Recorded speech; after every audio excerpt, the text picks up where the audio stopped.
I will start to share in YouTube Live, okay? So,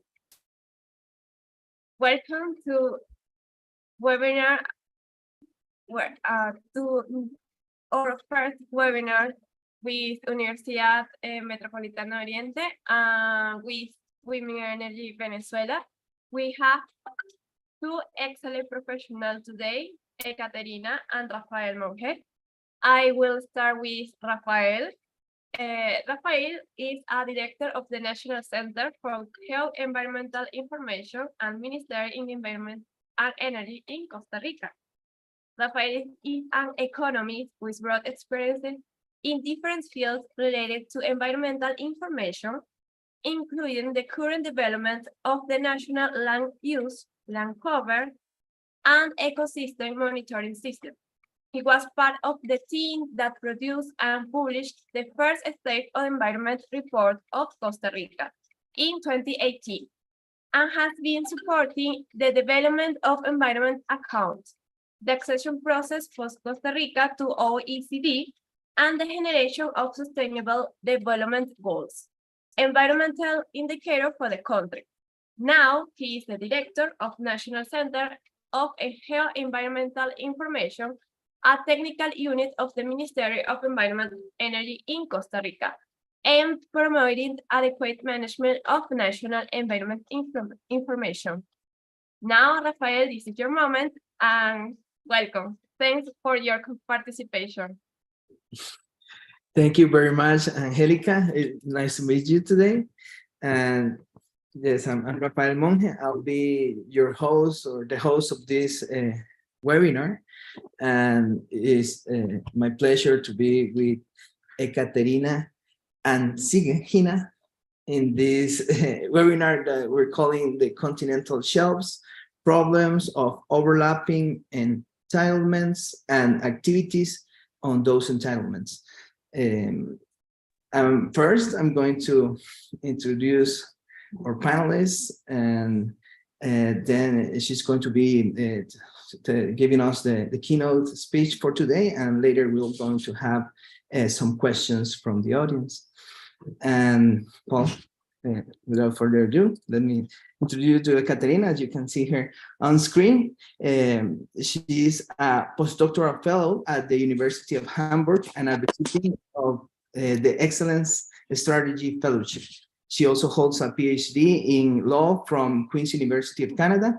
Her research was devoted to the delimitation of the extended continental shelves in the Central Arctic Ocean. During her PhD studies, she conducted research at the Max Planck Institute in Luxembourg for procedural law, the Scandinavian Institute of Maritime Law, the International Institute for Applied System Analysis, and worked as an intern at the International Tribunal for the Law of the Sea. Dr. Ann Sigina is licensed to practice law in Russia and the state of New York. And welcome, Dr. Ann Sigina. She's in Germany right now. Thank you for being with us today. Thank you so much, Rafael, and hello from Hamburg, Germany. I will share my screen to show you the slides.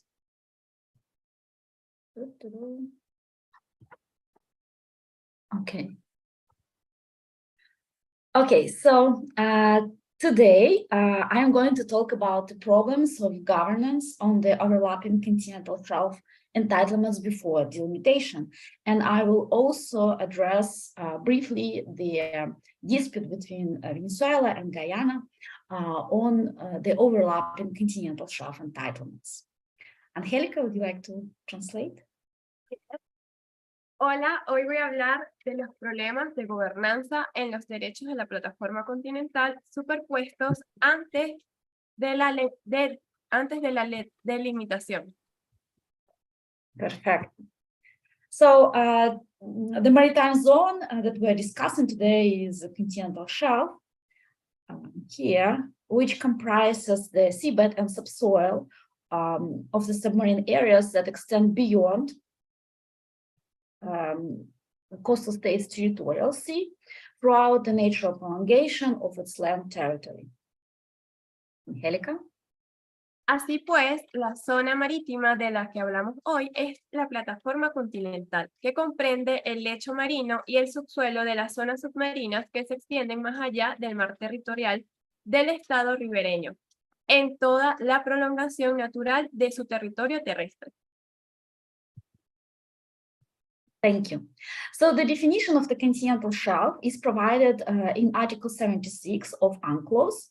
And according to the International Court of Justice, it is considered as a part of customary law. So it is binding not only on the parties to UNCLOS or United Nations Convention on the Law of the Sea, but also to all the states.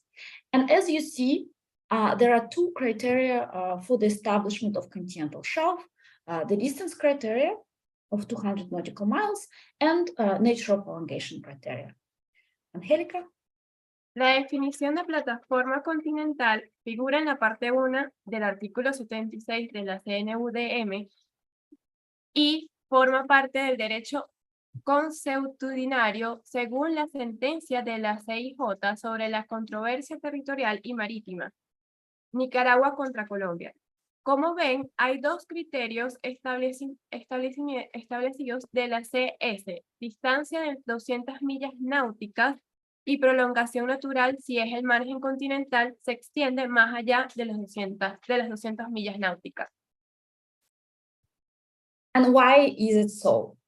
On this slide, you see that, for example, Chile and Peru do not have wide continental margins because there is an Atacama Trench, so there is no geomorphological continental shelf. Nevertheless, coastal states have a right to establish sovereign rights over continental shelf within 200 nautical miles, independent on the presence of the geomorphological continental shelf. So here. And there are also states with wide continental margins, and Argentina is one of the examples. Here you see the continental shelf of Argentina is huge. And here the criteria for the establishment of a title would be natural prolongation. States parties to UNCLOS that use natural prolongation have to submit information on the outer limits of their continental shelves beyond 200 nautical miles to the Commission on the Limits of the Continental Shelf. And the Commission is an organ that is created under the United Nations Convention on the Law of the Sea. It issues recommendations to coastal states, so the decisions of the CLCS do not hold binding character. The principle, the land dominates the sea, means that it is the land or coast that generates entitlements over maritime zones, such as territorial sea, exclusive economic zone, or continental shelf. And sovereignty over the coast is the basis of title over these maritime zones. Angélica, please. ¿Por qué? Hay márgenes continentales estrechos y anchos, y la plataforma continental legal no coincide con la CS geomorfológica, como se ve en el mapa. Chile no tiene plataforma continental geomorfológica hasta las 200 millas, pero según el criterio de la distancia del artículo 76 de Chile, al igual que cualquier otro estado ribereño, tiene derecho soberano sobre la plataforma continental. Si el margen continental se extiende más de 200 millas náuticas, se aplica el criterio de prolongación natural. Existe un procedimiento especial de delineación para los estados de las partes del CNUDM para el establecimiento de los límites exteriores de su CM, que se extienden más allá de las 200 millas náuticas y se establece bajo el criterio de prolongación natural. Volveré sobre este procedimiento en unas par de diapositivas. La soberanía sobre la tierra es la base de todos los derechos de soberanía sobre las plataformas continentales. Según el principio, la tierra domina el mar. Así, el Estado que tiene soberanía sobre la costa tiene derechos de soberanía sobre la plataforma continental adyacente al mar territorial correspondiente.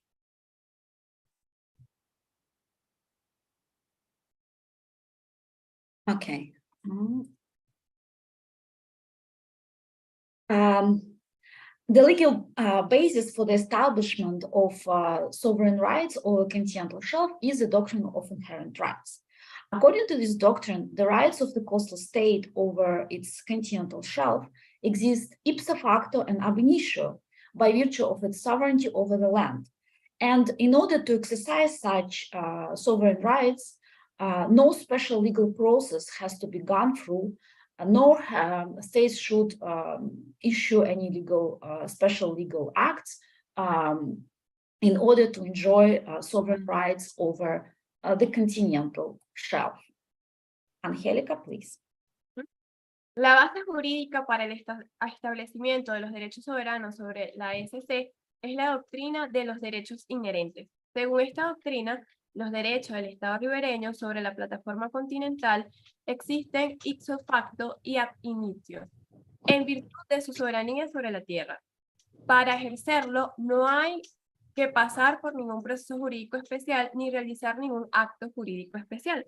Esto puede crear indeterminación en la gobernanza de los océanos si no se conocen los límites exteriores de la CS, y especialmente problemático en el caso de la CS ampliada, porque los límites exteriores no se basan en las distancias a la costa y es imposible determinar dichos límites con cartas o mapas. Yeah, so this doctrine might create problems in ocean governance because in case of extended continental shelves or shelves beyond 200 nautical miles, it might be impossible to ascertain the outer limits of the continental shelf because such outer limits are established based on formulas of Article 76, and there are no maps or any other source of information unless state publishes the coordinates of its outer limits. Angelica already translated that. I would ask all the participants to mute them because I think I can hear someone. Okay, yeah, now. Sorry. Okay.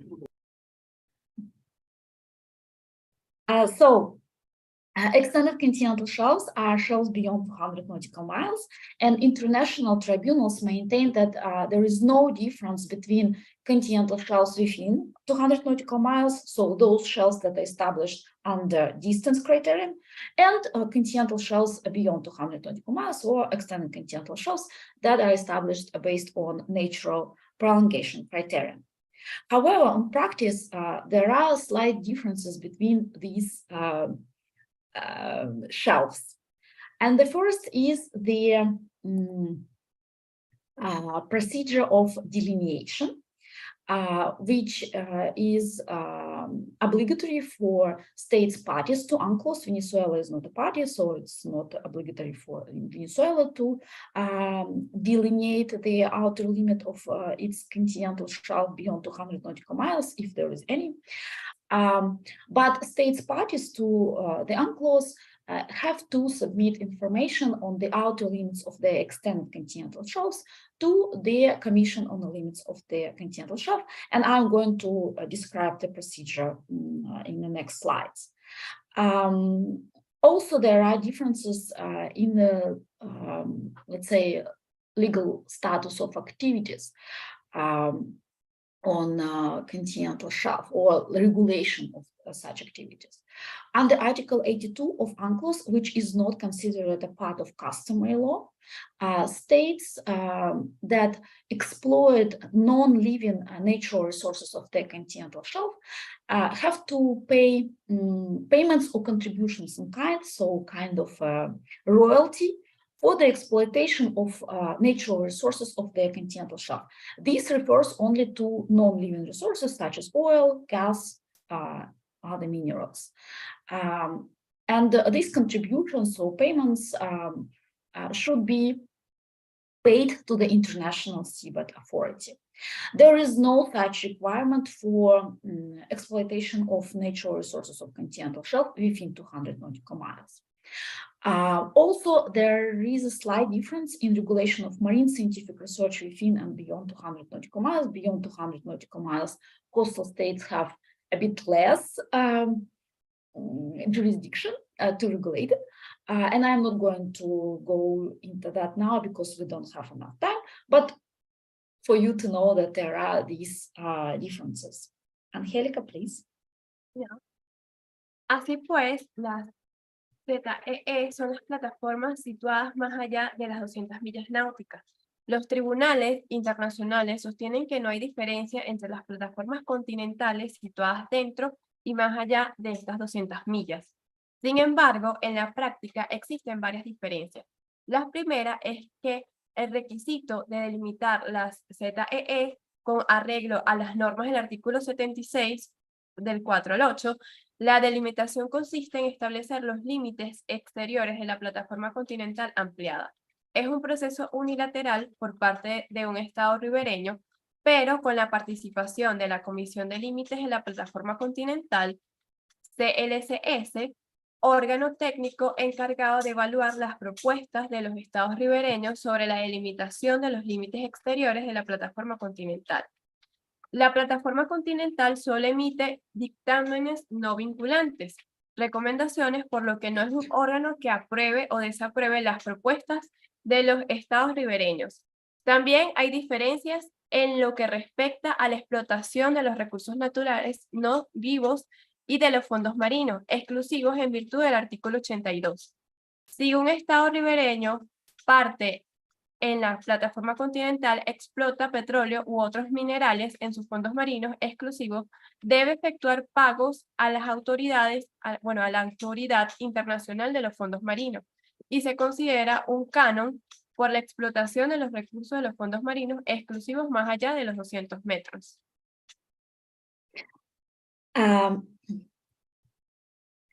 So why is that it might be complicated to ascertain the outer limits of the continental shelf beyond 200 nautical miles? Because the outer limits are based on formulas and constraints of Article 76. And that is a very complicated process. A coastal state draws two formula lines and then selects the most beneficial to it, and then draws also two constraint lines and selects the most beneficial to it, and then combines these lines.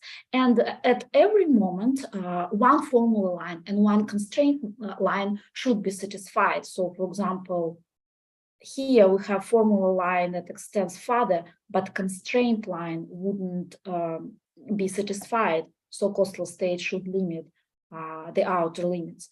So that is a very complicated process, and there are no maps that can help other users of the sea, for example, captain of a fishing vessel that is harvesting sedentary species or living resources of the continental shelf, whether it is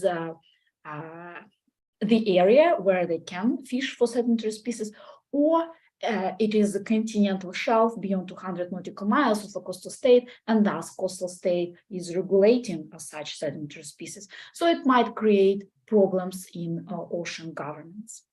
Angelica? ¿Por qué he dicho que puede ser complicado determinar los límites exteriores de la plataforma ECS? Porque esos límites exteriores se establecen basándose en fórmulas y restricciones del artículo 76. El Estado ribereño traza 4 líneas basándose en información científica y luego selecciona los límites exteriores más beneficiosos de su ECS. Es un proceso complicado y por eso la doctrina de los derechos inherentes creó problemas en la gobernanza de los océanos. A veces es imposible determinar dónde termina la jurisdicción del Estado ribereño respecto a su plataforma continental. Oye, just a second.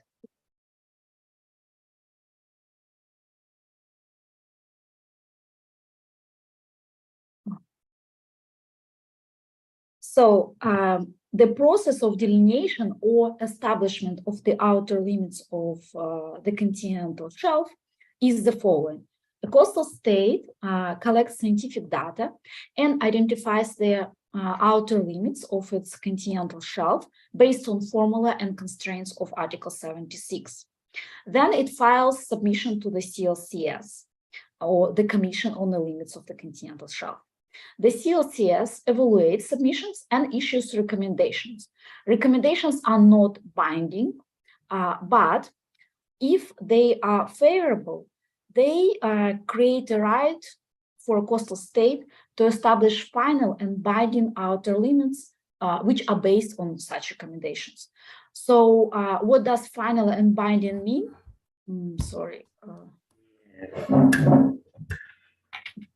What does final and binding mean?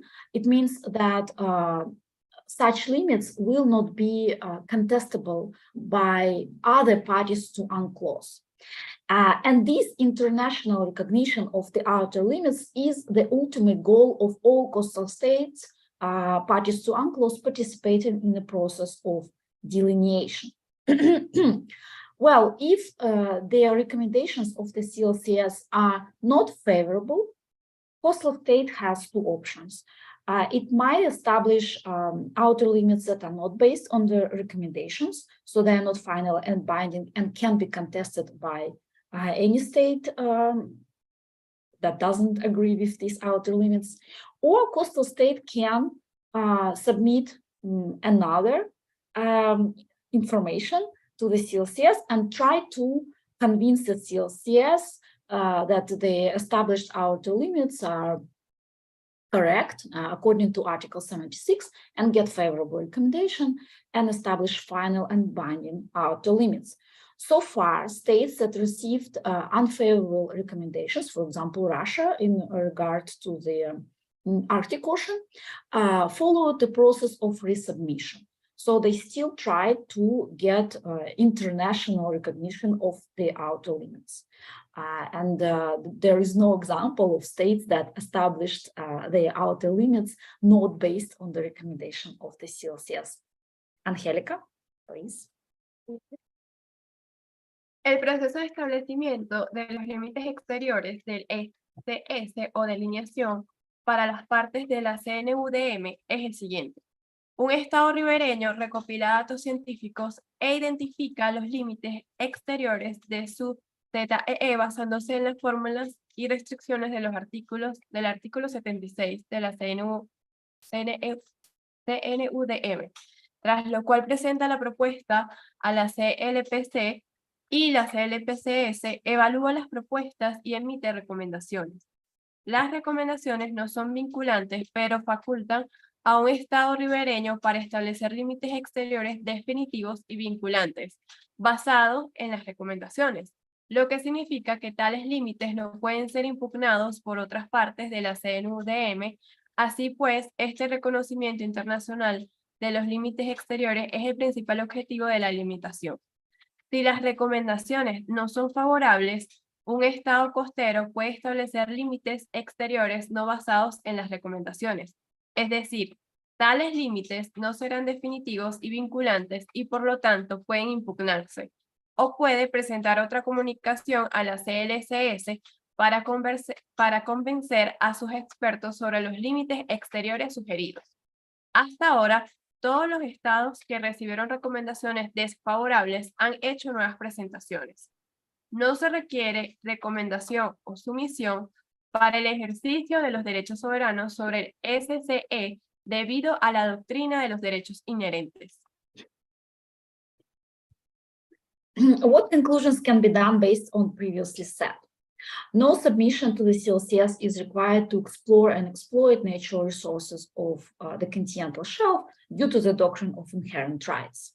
States can exercise sovereign rights over their continental shelves by virtue of their sovereignty, which creates indeterminacy in the ocean's governance if there are overlapping continental shelf entitlements of several states, or if there is extended continental shelf and there are overlaps of freedoms of the high seas and rights of the coastal state over the continental shelf.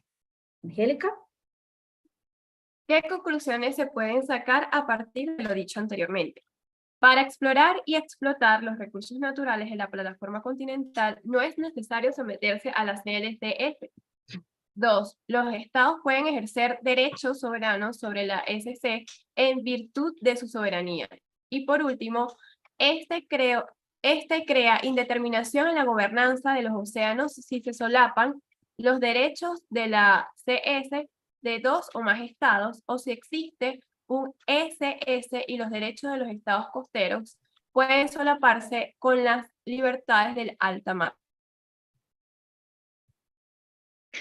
Activities on the overlapping entitlements that might lead to conflict of rights include exploitation of living and non-living resources in the area of overlap. For example, if we're talking about Guyana and Venezuela, issuing concessions to foreign corporations, right, in the area of overlap. Protection of living resources. If, for example, one state establishes a marine protected area in the area of overlap and prohibits some activities to another coastal state with equal set of rights.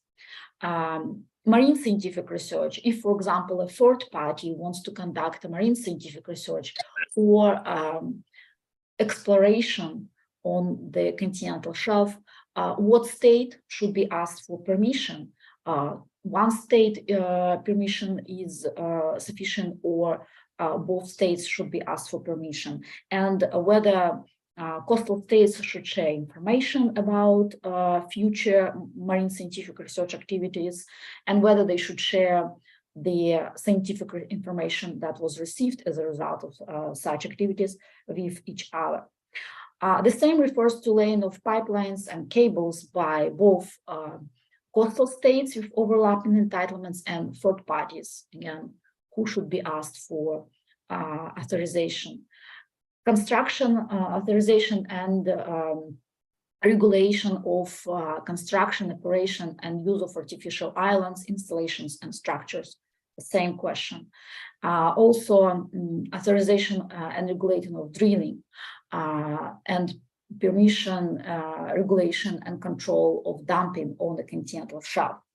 Thus, if there are overlapping entitlements, activities in the area of overlap might lead to conflict between coastal states with overlapping entitlements and also with third parties.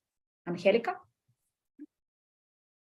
Entre las actividades sobre superposición de los derechos que podrían dar lugar a un conflicto de derechos figuran: primero, explotación de recursos vivos y no vivos, por ejemplo, otorgamiento de concesiones en la zona de solapamiento. Protección de los recursos vivos.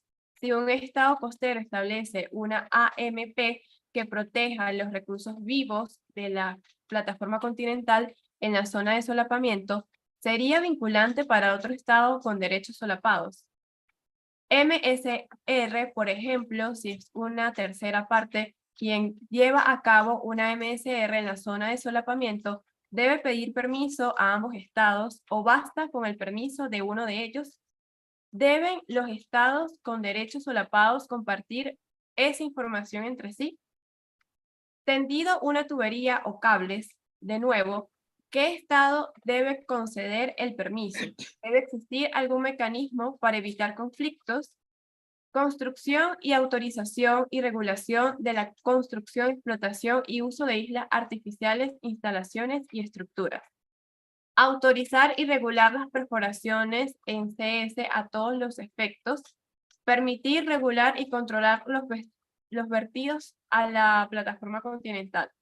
Así pues, si se solapan los derechos de la plataforma continental, podrían surgir problemas en su gobernanza debido a las actividades de los estados ribereños y de los terceros.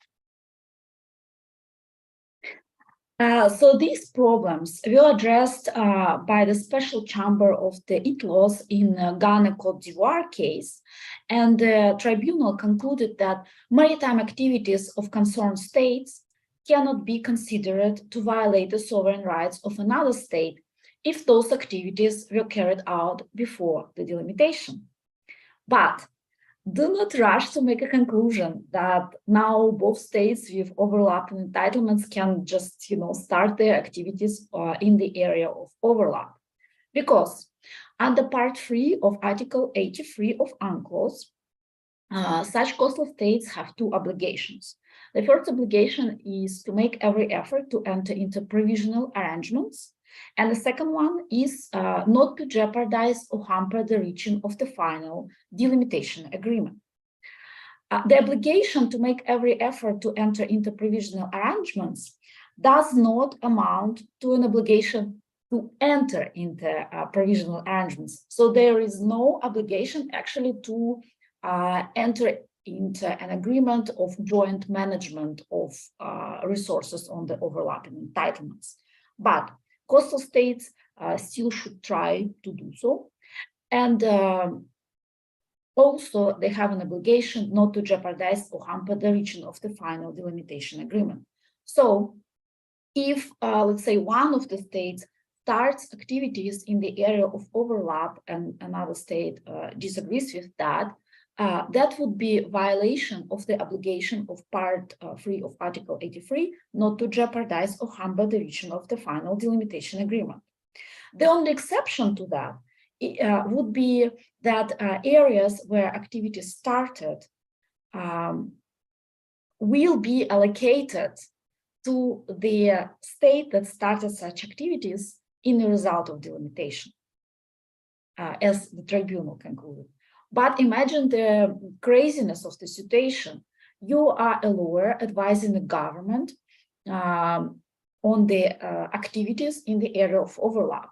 And you're suggesting that, yes, so if in the future, these areas where we want to start the activities will be allocated to others, to our state, then it's not a violation of international law. But if these areas will be allocated to another state, that would be a violation of international law. That is crazy, and it would be very hard to implement this in practice. Most likely it is very risky to start any activities in the area of overlap without coordination that with another state with overlapping entitlement. Also, the tribunal addressed activities of another state. And here we can make a parallel with, let's say, two tenants renting the same apartment. They both can use kitchen. Yeah, so that would be the activities. One tenant can use kitchen and another tenant can use kitchen. But one tenant cannot prohibit another one to use kitchen because they have equal set of rights.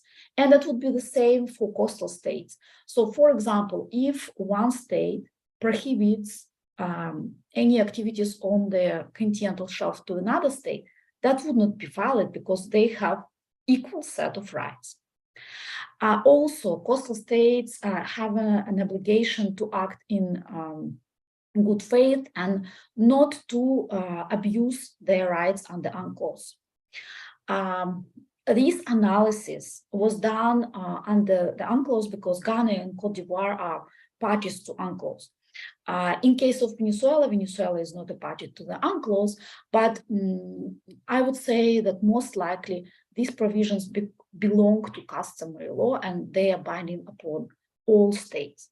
So coastal states with overlapping entitlements have an obligation not to hamper the reaching of their final delimitation agreement and obligation to act in good faith. That probably prevents both states from conducting activities on overlapping entitlements without coordination with each other. Angélica? Siguiendo el razonamiento de la Sala Especial del Tribunal Internacional de Leyes Marítimas, TIDM, en el litigio entre Ghana y Costa de Marfil, los estados interesados tienen derecho a la plataforma continental correspondiente en función de sus costas pertinentes. Sus actividades marítimas no pueden considerarse una violación de los derechos soberanos de otro estado si dichas actividades se llevaron a cabo antes de la delimitación. Así pues, ambos estados pueden ejercer sus derechos soberanos sobre la plataforma continental solapada, pero no llegue todavía a la conclusión de que tal ejercicio de derechos no violaría el derecho internacional. A la espera de la delimitación, los estados ribereños con derechos superpuestos tienen obligaciones establecidas por el artículo 83, que prescribe lo siguiente. Para finalizar el acuerdo, los estados interesados en un espíritu de comprensión y cooperación harán todo lo posible para concertar arreglos provisionales de carácter práctico y, durante este periodo transitorio, no comprometer ni obstaculizar la consecución del acuerdo definitivo. Dichos acuerdos se entenderán sin prejuicio de la delimitación definitiva. De estas disposiciones se derivan dos obligaciones: hacer todo lo posible para llegar a acuerdos provisionales y no poner en peligro ni obstaculizar la consecuencia de acuerdo definitivo. Estas obligaciones fueron examinadas por la Sala Especial. La Sala Especial concluyó que el requisito de celebrar acuerdos provisionales del apartado 3 del artículo 83 no equivale a una obligación de llegar a un acuerdo sobre acuerdos provisionales, pero sigue existiendo la obligación de no poner en peligro o tener que obstaculizar la consecución del acuerdo final. La sala también afirmó que si se llevaba a cabo actividades de la zona como resultado de la delimitación, se remitía el estado que realizaba las actividades. No se incumplía la obligación de no poner en peligro ni obstaculizar la consecución del acuerdo final. Pero no podemos saber de antemano qué zonas se cederán a las partes del litigio. Por lo tanto, a la espera de la limitación, las partes en la controversia tienen la obligación, en virtud del apartado 3, artículo 83, de no poner en peligro ni obstaculizar las consecuencias del acuerdo final. También tienen la obligación de actuar de buena fe. En cuanto a la provisión de actividades, mientras que las actividades de los estados ribereños en la SEC superpuestas podrían constituir una violación de los derechos soberanos de cada uno, la prohibición de actividad es una cuestión diferente. En este caso, un estado ribereño está impidiendo que otro estado, con un conjunto de derechos iguales, disfrute de esos derechos. Así pues, un estado costero puede imponer unilateralmente una AMP que proteja los recursos vivos de la CS, pero la normativa no debería ser aplicable en otro estado con una CS superpuesta. Okay, now we don't have much time left. I will talk briefly about the dispute between Venezuela and Guyana. So Venezuela has a territorial and maritime dispute with Guyana. Here you will not see, but there is no maritime border between Venezuela and Guyana. And areas of overlap are rich with natural resources, including oil. Angélica? Ahora vamos a tocar el tema de la disputa de Venezuela y Guyana. Venezuela mantiene una disputa territorial y marítima con Guyana que podría afectar a las zonas ricas en recursos naturales offshore, es decir, costa afuera, incluyendo los recursos del ECS. And the dispute refers to the award regarding the boundary between the then colony of British Guyana and the United States of Venezuela. And the award established a land boundary between the two states. And it does not establish any maritime boundary. Moreover, in 1899, such maritime zones as the exclusive economic zone and continental shelf did not even exist. So it could not establish a maritime border between the two states or over the continental shelf. Angélica? El litigio se refiere al laudo relativo a la frontera entre la colonia de Guayana Británica y los Estados Unidos de Venezuela, del 3 de octubre de 1899. Este laudo estableció una frontera terrestre entre las mismas, entonces la colonia de Gran Bretaña y Venezuela. El laudo no aborda la delimitación marítima. Además, en el momento del laudo no existían zonas marítimas como la zona económica exclusiva o la plataforma continental. And the dispute over award of 1899 is now considered by the International Court of Justice. Venezuela does not participate. Again, the ICJ in the decision on preliminary issues concluded that it has jurisdiction over the land boundary dispute, but that it does not have a jurisdiction to adjudicate on the events that occurred after the signature of the Geneva Agreement 1966.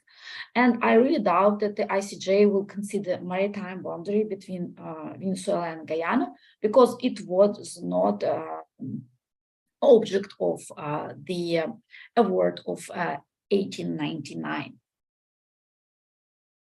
Angélica.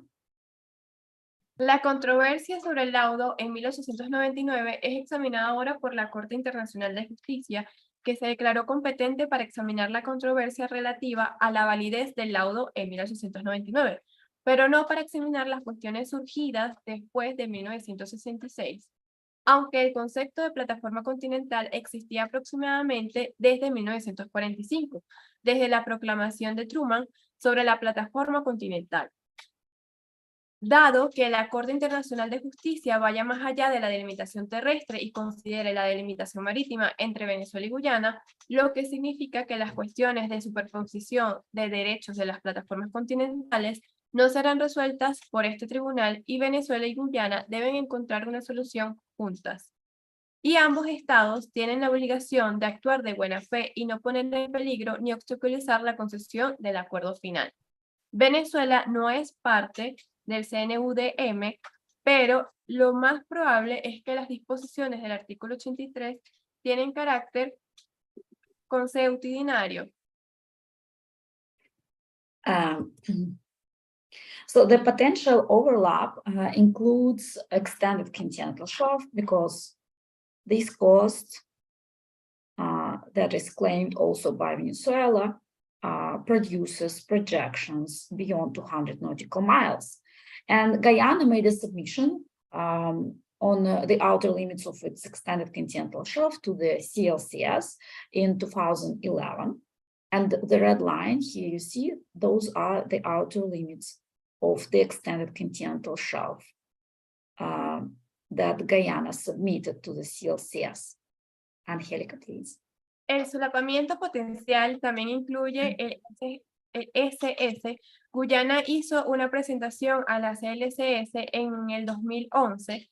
Se puede ver en la diapositiva, la línea azul es de 200 millas náuticas de la plataforma continental y la línea roja que sugiere el límite exterior de la ETS.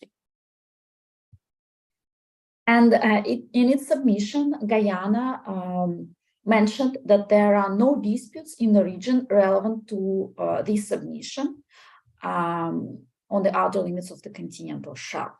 Angélica. En su presentación, Guyana indicó que no existen disputas en la región relevantes para su presentación.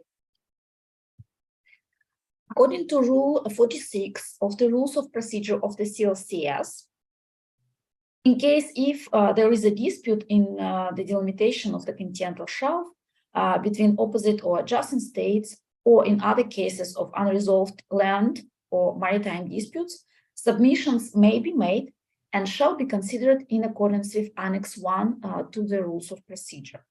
Angélica.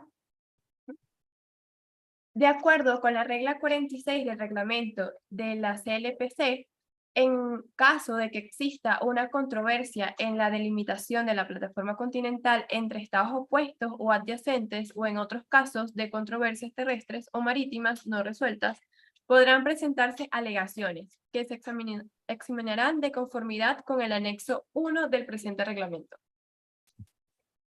And according to Annex 1 to the Rules of Procedure, to paragraph 5A, in cases where a land or maritime dispute exists, the Commission shall not consider and qualify a submission made by any of the states concerned in the dispute, However, the Commission may consider one or more submissions in the areas under dispute with prior consent given by all states that are parties to such a dispute. Angélica. Y de conformidad en el párrafo 5 del anexo 1, en los casos en que exista una controversia terrestre o marítima, la Comisión no considerará ni calificará una presentación hecha por cualquiera de los estados involucrados en la controversia. Sin embargo, la Comisión podrá considerar una o más presentaciones en las áreas en disputa con el consentimiento previo dado por los estados que sean partes de dicha disputa. So Venezuela made an objection to the submission of Guyana. Yes. Venezuela se opuso a la presentación de Guyana. And the CLCS made a decision that it would revert to the consideration of the submission at a plenary level when the submission was next in line for consideration as queued in the order in which it was received. So as Guyana's submission is 57 in the queue of the CLCS submissions, it might take another 6 to 10 years for the turn of Guyana, and probably CLCS hopes that there will be some changes in the region, that the dispute between Venezuela and Guyana will be resolved. Angélica? La CLCS tomó la decisión de volver a considerar la presentación a nivel plenario cuando la presentación de Guyana era la siguiente en la cola para su consideración según la orden en que se recibió. Dado que Guyana se encuentra en el puesto 57 de la cola de las presentaciones de la CLCS, podrían pasar entre 6 y 10 años más hasta llegar a la presentación de Guyana. Y la CLCS probablemente espera que se resuelva la disputa. Veremos. So what Venezuela and Guyana can do now about the overlapping continental shelf entitlements? They can jointly manage their resources, but most likely it will not happen because there is a need of trust and cooperation between the states that probably does not exist in the region so far. But for the avoidance of confrontations, Venezuela and Guyana can create a shelf approval deconfliction mechanism to share information about future activities on the continental shelf and such activities as, for example, exploration, and not to conduct exploitation of natural resources in the area, at least exploitation of oil and other mineral resources. Transparency and communication are key to allow such needed research and investment to proceed on the seabed pending the final delimitation of overlapping entitlements without further souring the relations of two states. A shelf approval deconfliction mechanism would be the best means to institutionalize this coordination to ensure that any research, drilling, or pipeline in areas with overlapping entitlements are considered and approved by both relevant states. So that would be my suggestion. Of course, requires cooperation between Venezuela and Guyana, but maybe the amount of commitment is less than as in the case of joint management. Angélica? Entonces, ¿qué pueden hacer ahora Venezuela y Guyana respecto al solapamiento de derechos? Pueden gestionar conjuntamente los recursos naturales marinos, pero no hay obligación de hacerlo. Y lo más probable es que no haya suficiente confianza entre los estados para crear un mecanismo de este tipo. Pero para evitar enfrentamientos, Venezuela y Guyana pueden crear un mecanismo de desconflicción de aprobación de estantes. La transparencia y la comunicación son fundamentales para permitir que se lleven a cabo las necesarias investigaciones e inversiones en los fondos marinos, a la espera de una delimitación definitiva de los derechos superpuestos, sin agriar aún más las relaciones entre ambos estados. La mejor manera de institucionalizar esta coordinación sería crear un mecanismo de desconflicto para la aprobación de la plataforma que garantice que cualquier investigación, perforación o tendido de tuberías en zonas con derechos superpuestos sea considerado y aprobado por ambos estados. Esta es una recomendación que nos da. And I would like to thank you for the attention, and a special thanks to Angelica for translating this talk. Thank you so much. Thank you to you, Ekaterina, and thank you for your participation in this first event and webinar by Women in Energy Venezuela in 2023. And this is a space for knowledge for students and for professionals who want to learn more and can share any question. And if you want to ask any question to Ekaterina, you can write by the chat, or you can open your microphone to ask. Okay. And Rafael, if you want share any message, welcome. Gracias, Angelica, and thank you, Caterina. It was a great presentation. I learned a lot from your presentation today. It's a very interesting topic, and I know every other country in the world has to deal with some of these issues once or twice in their history, and it's important that we're informed, we make good decisions. Actually, Angelica, we have 3 questions that we could address Ekaterina now. I don't know how are we with time, but maybe we can give these questions and see if there are others from the audience. It's no problem. If you have 3 questions, we can, if you want, you can read.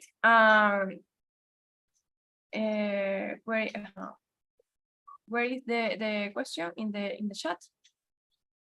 I haven't from Elizabeth. She provided them these questions. Okay. I think Ada is but I have them already previously sent. So okay, you can read, no problem. We have time. Well, gracias. Maybe we can take the 3 of them together so we can make it more efficient. The first question is if you can provide an example of the confliction mechanism on extended shelves. Also, there's another question that says, is the limitation pending the delineation possible? And finally, can a state that is not a party to the UNCLOS have a submission to the CLCS? Thank you, Rafael. I'll start with the last one. So that is especially important for Venezuela because it's not a party to UNCLOS. There are different opinions in scholarship whether a state that is not a party to UNCLOS make a submission to the CLCS.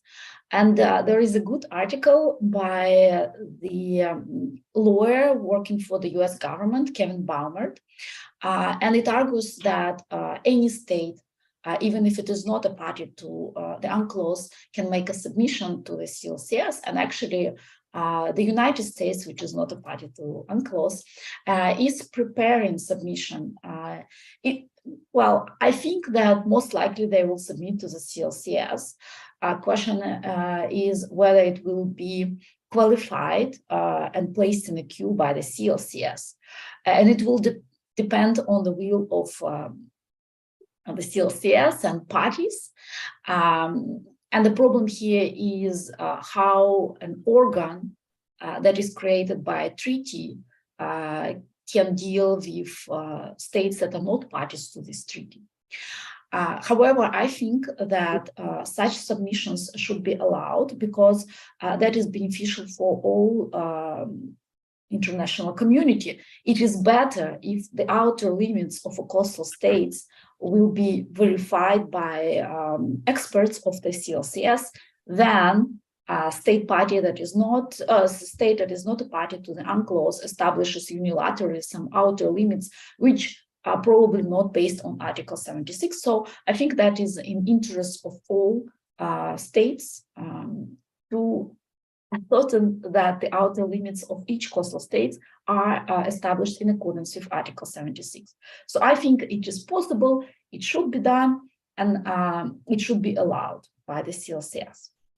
The next question is whether delimitation or the establishment of maritime boundary is possible pending delineation or the establishment of the outer limits. And Article 76 establishes that delineation is without prejudice to delimitation. And in fact, international tribunals already delimited some maritime areas where delineation is still pending. Also, there are several international agreements between states that haven't delineated their outer limits, but already delimited their continental shelves. For example, between Russia and Norway in the Arctic Ocean, in the Barents Sea, or between the United States and Russia or Soviet Union. This agreement in the Arctic Ocean is not enforced, but it is applied provisionally. And also there is no delineation yet made by Russia, but according to the agreement, delimitation line proceeds as far as possible under international law, and thus it includes extended continental shelves as well. And the last question on the example of mechanism of deconfliction mechanism is it can be NAFO, the North West Atlantic Fisheries Organization, where the jurisdiction of Canada as a coastal state over its extended continental shelf and jurisdiction of Regional Fisheries Management Organization, NAFO, overlaps. So when Canada was conducting some exploration activities on its extended continental shelf, there were some incidents when fishing vessels had to wait for these research vessels. So NAFA and Canada created this mechanism to share information when activities will be carried out in order to all the parties to enjoy their rights and not to have any monetary losses because they have to wait for each other. So there is such a mechanism. There are not that many examples because there are not that many activities on extended continental shelf so far, but it will intensify in future, and most likely we'll see more examples and more conflicts between coastal states, if overlapping entitlements between coastal states and other actors on the seas. So deconfliction mechanisms will be very helpful to resolve such problems. Thank you. And thank you for your answers. This is getting very interesting. I think we could stay talking about this for a long time, but I know time's limited. Just let me try to say what you did, summarize what you said in Spanish, so our Spanish-speaking audience can have a little bit of what you said. Okay. Le está comentando 3 preguntas a nuestra experta. Relacionadas con si podía proporcionar un ejemplo del mecanismo de desconflicción en plataformas ampliadas. Ella habló de un caso entre Canadá y Estados Unidos y igual explico que no hay muchos Not Estados Unidos, NAFO, Northwest Atlantic Fisheries Organization. Gracias. Thank you for your clarification. Es una organización de pesquerías en el Atlántico Norte. Muy bien. You speak Spanish too, Caterina, great. And also, hablaba sobre, la otra pregunta era sobre si es posible una delimitación pendiente de delineación, ¿verdad? También comentó sobre ciertos ejemplos en países como Rusia y Noruega, donde se han presentado situaciones en ese sentido. Y la tercera pregunta estaba relacionada con que si un Estado puede presentar una presentación a la comisión, aunque no sea parte de UNCLOS. Habló que hay diferentes opiniones, de hecho que mencionó un artículo interesante al respecto de una persona de Estados Unidos, y que también esto depende de la opinión de la comisión y los países miembros. Sin embargo, su opinión es que eso sí debe permitirse, porque es mejor que este tipo de submissions sean revisadas por expertos dentro de la comisión, para que pueda darse dentro del marco de la institucionalidad. Ok, Angélica, ¿tenemos más preguntas o qué estamos seguida en esta actividad? Que por el momento no tenemos más preguntas.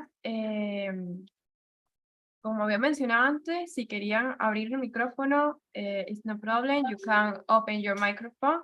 Okay. If you need more information, the people can write by or social media, Instagram, LinkedIn.